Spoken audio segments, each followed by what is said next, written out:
John. Hey, back again. The red light is running. Yes, sir, it is. Yeah, for NAMM 2017. 17, welcome back. Welcome back. So what I have in my hands here? You got a little piece of history right there, and this is the proto #1. It's one of your latest projects, right? My latest projects I'm working on. This is the Gary Moore, the pink one he called it, but it's the red '61 Stratocaster that he played for a lot of years, and you can tell by the battle scars and everything that are on the guitar. It's seen its years of usage, and it came to me to recreate and try to make it as close as I can to the original, and I think I did a pretty good job at it. Yeah. I like Gary Moore way more with the Stratocaster than with the Les Paul. I do too. I do too. A lot of people are like, no, man, he's a Les Paul guy. Yeah, no, he's a Strat guy. obviously, you don't know Gary very well because he started on a fucking Strat. Yeah. I mean, really, come on. But yeah, rocking and rolling, Victims of the Future, dude, and Murder in the Skies, and all with this Strat and the white one he had as well. But this was the main one that when I first saw him, this is what he was playing, and I fell in love with him that night, and I've been in love with him ever since. Yeah. And you had to do the neck like a recreation of the original one here. Yeah, it's actually a very slim C. A lot of people thought, yeah, it's a big beefy neck. Not so. It's very thin. Yeah. A lot thinner than our normal C necks, and it has like a weird wear pattern on it. That's unusual that I haven't seen on a lot of Strats before. I have seen it on some, but nothing like this. It's really weird. So I copied it as close as I could possibly do it to his, and so 60 pieces worldwide, right? 60 pieces worldwide. Yeah. I'm about halfway done with the run right now. I'm getting nothing but positive emails from people that are getting the guitars. They love them. They thank me for doing this. So we got one single guitar, and it was sold like in 1 minute to Axel. Yeah, Axel, of course, of course. Who else? Exactly. Who else? Yeah, we knew that he was going to be the guy that was going to get it, and it was great, man, great. Okay, so you're a master builder. You're into that master build process. You do guitars. I mean, you did the guitar for Yngwie, right? The Duck. Yes, I did the Duck. The Duck. The Play Loud Strat, we call it. Many other ones, SRV #1 I did. Yeah. I did the original 40 Rory Gallagher Strats for Europe. Now it's turned into a team-built model that we do over there. I did the Jeff Beck Esquire. Yeah. The John Mayer #1, I did his also, the black one. And also did one of the early ones was the Muddy Waters Telecaster I did too, which was very cool. Okay, but sometimes you can find master-built specs in team-built guitars, right? Yeah. Like here on the backside. Like right here. This is one of them right here. Yeah. It's a new series here from Team Built. Yeah. So with the compound radius, what is the compound radius? Compound radius means if it starts out at a 7 1/4 radius right here, and the guy likes to feel the vintage feel, for chording and stuff like that's great. But he's more of a modern day shredder type of guy. Round fingers, yeah. Yeah, so he wants to have a flatter radius up here. Yeah. So what the compound is like a 7 1/4 from here, and it gradually grows into like a 9 1/2 or a 12-inch. I don't like to go too drastic. If it's 7 1/4 here, I like to go to 9 1/2 here. It's a good mix, and you can get some good bendy notes without everything choking out on you. Yeah. So that's the thing about a compound radius. Yeah. It's becoming very popular. Yeah. And of course, you have a different wiring here. Yeah, this is it's got something that I've been doing on my guitars. 5-way switch with a blender knob, which is a volume, a master tone, and a 5-way switch here. That if you're in the bridge position pickup, you can blend in the neck pickup with it, and have these two outside pickups on. Gives you a good multitude of different tonal variations. So you need a different pot here. Yeah. It's an actual blend pot, is what it is.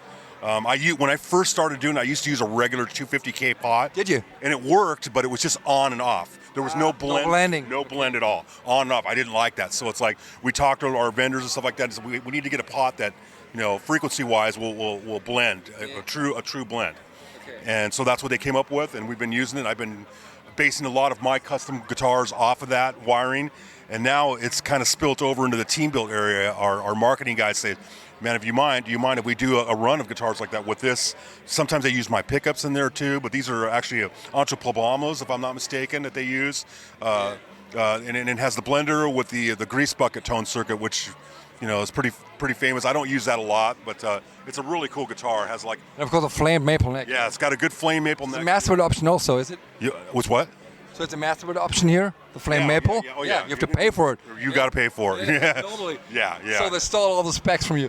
Right. Well, I mean, it's not something that hasn't been done before, but I think I brought it to light at the custom shop, to life, and a lot of people are like, hey, that's cool that we can do that option. They never knew they could do it, and now they see it on Masterbuilt. Well, can we get that same option on a team-built guitar? It's like, yeah, why not? Yeah. So we're doing it now, and I'm kind of proud of that, to know that I've done that, and maybe some other people have done it in the past, but I did it, and a lot of people are really digging it, and it's kind of spilled over into this. So that's kind of cool. Wonderful. Okay. But to do Masterbuilt guitars is very special. So what is your favorite here on NAMM? I guess that one here? Talking about Gary Moore, my favorite guitar player of all time. A lot of people's favorite guitar player of all time. I'm kind of like in my European Irish mode this year. And so I developed this guitar that I wanted to do. It's called the Irish Roots set. It's a Telecaster and a Stratocaster set together, made out of the wood that was taken off of the Halfpenny Bridge in the Dublin, Ireland. This wood is 200 years old. So it's old wood that they've had on the bridge forever. It's the 1800s, it's been in there. But it's old, the wood is much older than that, but that's what they put on the bridge. These are the actual planks from there. So I took this wood that was sent. So you took the planks from the bridge. So where's the bridge now? Well, the bridge is still there, but they've redone it. It's a new, I think they even did asphalt on it now. It's not like the planks. These planks before used to be able to see through and see the water. People were afraid to walk across it. And you used to pay a half a penny to cross across the bridge. That's why they call it the Halfpenny Bridge, the Halfpenny Bridge. I actually got one of the tokens that they used to cross it. This is from 1916, I think it is, or 1917. This is a cool idea. Over 100 years old, the coin alone, with the 200-year-old wood, and the 200-year-old screws and nails that they used to put it in are all in there. It also features a roasted maple neck, quarter sawn, so it's a nice tight quarter sawn grain on it, so it's really, really stable neck.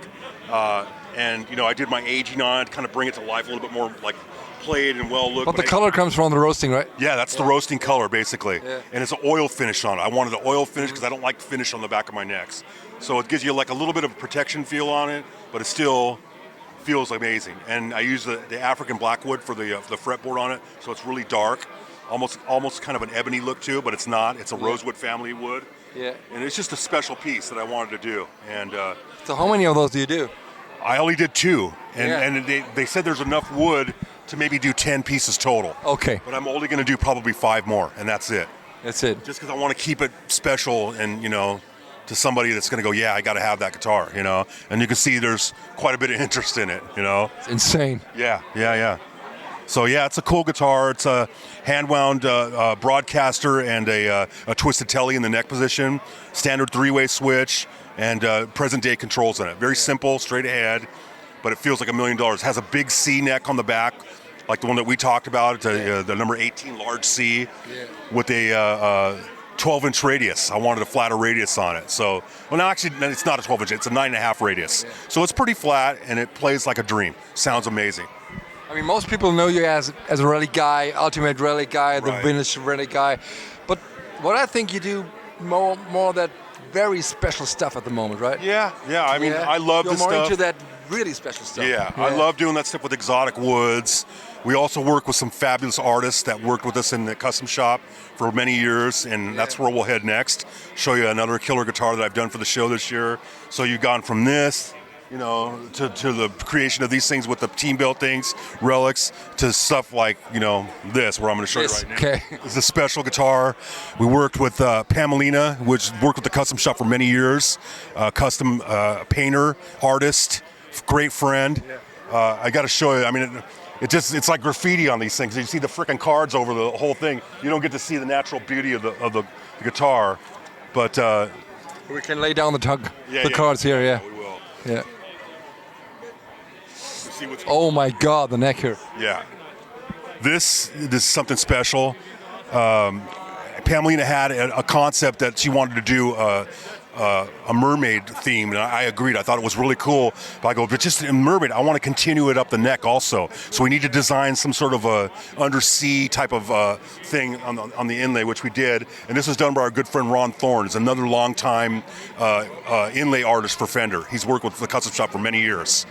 He doesn't work for Fender, he's on his own, but he's the guy that we go to for special inlay stuff. And you can see he's done a fabulous job here using some really beautiful woods, and of course the abalone and other minerals and things that he puts. All done by hand. All done. Well, he has CNC machines that does a lot of the cutting. You need that for, okay. Yeah, but I mean, because it's some of the things are so tight and stuff, it's hard to do it by hand, and it would take forever. This guitar took probably about 3 or 4 months to do. The Pam's painting is amazing, and then the way I put it together, my wiring, custom hand-wound pickups, the wiring and everything, custom shop knobs, all gold parts, gold pull pieces, which we don't do a lot of, but I'll get orders for it. The highly figured flame neck is really something else too. It's another quarter sawn neck too, so it's quarter sawn and highly figured. The custom blue finish on the back.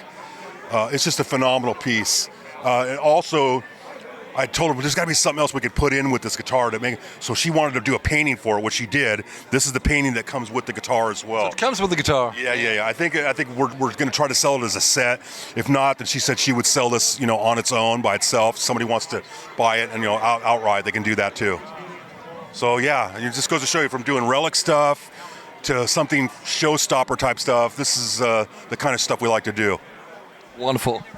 Yeah. Thanks, John. You're welcome. Thank you.